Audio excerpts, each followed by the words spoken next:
ایک بادشاہ اپنے سپاہیوں کے ساتھ کہیں جا رہا تھا کہ سخت گرمی میں اس کو غسل کی حاجت محسوس ہوئی۔ وہ قریب ہی واقع تالاب پر غسل کرنے چل پڑا۔ وہاں جا کر کیا دیکھتا ہے کہ تالاب میں پہلے سے ہی کچھ لڑکیاں نہا رہی تھیں۔ لڑکیوں نے جب بادشاہ کو تالاب کی طرف آتے دیکھا تو فوراً تالاب سے باہر نکل آئی، مگر ایک لڑکی تالاب میں بیٹھی رہی۔ بادشاہ نے اس لڑکی سے پوچھا کہ تم تالاب سے باہر کیوں نہیں نکل رہی ہو؟ اس لڑکی نے شرماتے ہوئے کہا، میں بے لباس ہوں، میرے کپڑے تالاب سے باہر پڑے ہوئے ہیں۔ لڑکی کے منہ سے یہ بات سن کر بادشاہ کی شیطانی ہوس جاگ اٹھی۔ اس نے لڑکی سے کہا کہ میں بادشاہ ہونے کے ناطے تمہیں حکم دیتا ہوں کہ بن لباس کے ہی میرے سامنے تالاب سے باہر نکل آؤ، میں تم کو دیکھنا چاہتا ہوں۔ لڑکی بادشاہ کا حکم سن کر پریشان ہو گئی۔ بادشاہ نے غور کیا تو معلوم ہوا کہ یہ لڑکی تالاب میں ننگی نہا رہی ہے۔ سب لڑکیوں سے زیادہ خوبصورت بھی یہی تھے۔ بادشاہ نے لڑکی سے کہا، میرے سامنے بنا لباس کے پانی سے باہر آؤ، اگر تم مجھے پسند آ گئی تو میں تم کو محل میں لے جاؤں گا، اپنی کنیز بناؤں گا۔ لڑکی نے جب دیکھا کہ بادشاہ کسی صورت جان چھوڑنے والا نہیں ہے تو لڑکی نے کہا کہ بادشاہ سلامت، آپ کے لیے تو میرا سب کچھ حاضر ہے، لیکن میرے سامنے چونکہ میری سہیلیاں بھی ہیں اور اب آپ کے سپاہی بھی بنا لباس کے دیکھ لیں گے تو میں بادشاہ سلامت کے قابل نہیں رہوں گی۔ اگر آپ آج مجھے جانے دیں تو میں کل خود ہی آپ کے دربار میں حاضر ہو جاؤں گی۔ لڑکی کی بات سن کے بادشاہ کے دل پر لگی۔ وہ سپاہیوں کو لے کر واپس چلا گیا۔ اگلے دن بادشاہ بے تابی سے اس کا انتظار کرتا رہا، لیکن وہ دربار میں نہ آئی۔ بادشاہ نے سپاہیوں کو بھیجا کہ اس لڑکی کے گھر کا پتہ کرو اور میرے پیغام دو کہ بادشاہ دربار میں تم کو بلا رہا ہے۔ سپاہی گئے اور کچھ دیر بعد واپس آ کر بتایا، وہ سنار کی بیٹی ہے اور ہم آپ کا پیغام باپ بیٹی دونوں تک پہنچا آئے ہیں۔ بادشاہ اس دن اس کا انتظار کرتا رہا، لیکن وہ لڑکی نہ آئی۔ بادشاہ کو بہت غصہ آیا اور بادشاہ کی طلب بڑھتی رہی۔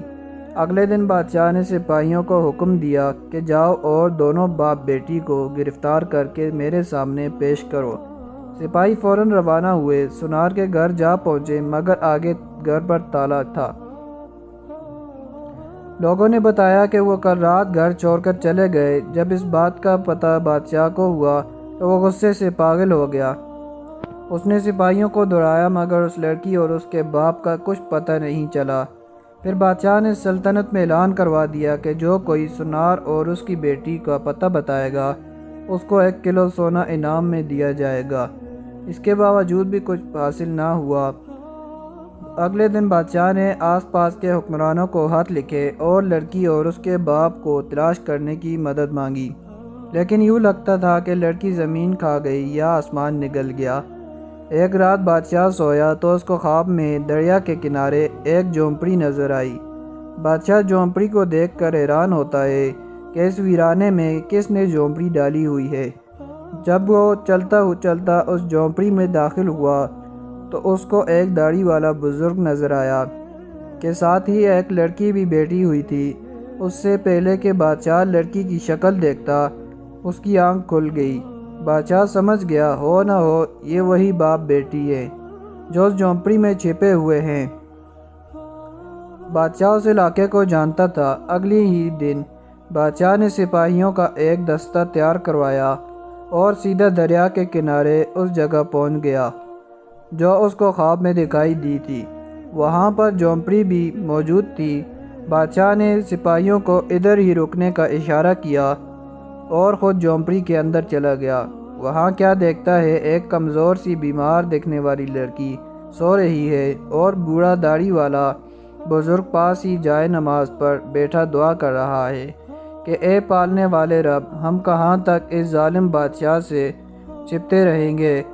جو چند لمحوں کے لطف کی خاطر میری معصوم بچی کی عزت پامال کرنا چاہتا ہے۔ بادشاہ جان گیا کہ یہ وہی لڑکی ہے جس کو تلاش کرتا ہوا وہ یہاں تک آیا ہے، لیکن اب وہ کمزور اور بیمار نظر آ رہی تھی اور اس کے بوڑھے باپ کے دکھی الفاظ بادشاہ سن کر بادشاہ خود پر قابو نہ رکھ پایا اور اس بوڑھے کے پاس بیٹھ کر اس سے رو رو کر معافی مانگنے لگا کہ میری وجہ سے آپ کو اتنی تکلیفیں اور مصیبتیں آئی ہیں۔ اس کے بعد بادشاہ نے پورے اعزاز اور احترام کے ساتھ اس لڑکی اور اس کے بوڑھے باپ کو دریا میں بلایا اور لڑکی کے باپ سے درخواست کی کہ اگر آپ اجازت دیں تو میں آپ کی بیٹی سے نکاح کرنا چاہتا ہوں۔ بوڑھے سونار نے اپنی بیٹی کی رضامندی جاننے کے بعد اس کی شادی بادشاہ سے کر دی اور یوں بادشاہ نے لڑکی کو اپنی بیوی بنا کر اس کے ساتھ خوشگوار زندگی بسر کرنے لگا۔ پیارے دوستو، یہ شارٹ سٹوری تھی۔ اگر آپ کو پسند آئی ہے تو آپ لائک ضرور کر دیں، اور اگر آپ میرے اس چینل پر نئے ہیں تو میرے چینل کو سبسکرائب ضرور کر دیں۔